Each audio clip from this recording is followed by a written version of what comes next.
后来继续来看1980年代，互台湾社会真着假的拄丽卿卖囡仔集团，因透过不法的管道，甲红婴仔卖去国外。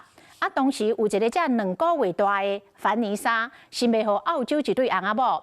凡妮莎是大汉了后，查资料、找资料、比对时间，才发觉家己是一个受害者，所以伊决定跨海来台湾，找找家己的亲生妈妈。 My mum can recognise this photo, which was taken when I was small, probably about 2 months old. Hopefully, she can recognise. This may be the last time that she saw me. 摕家己红婴仔时期的相片，倒边的尻川皮有一个旗，是明显的特征。伊是 Vanessa， 专工为澳洲来台湾，要摕家己45年前的身世。In case my mother didn't give me up intentionally, I want to give her the chance to know me and for me to know her.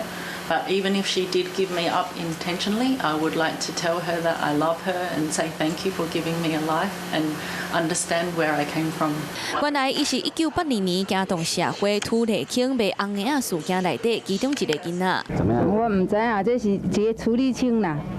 处理清拜托我的啦，拜托我讲叫我讲，可以用一个窗户口啦。80年代台湾拄丽卿卖红婴仔集团，当时上无60个红婴仔哄骗卖走，互社会惊吓。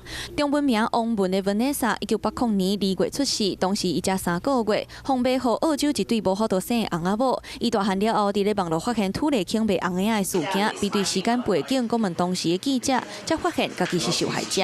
Talking to the media that maybe some mums will come forward. If more mums can come out, maybe my mum or maybe some other people's mum, we can help other people find their mums and their families. Vanessa 已经伫咧刑事局完成检验，嘛申请相关的文件。这抓专工来台湾，就是希望会当甲亲生的爸母见一面。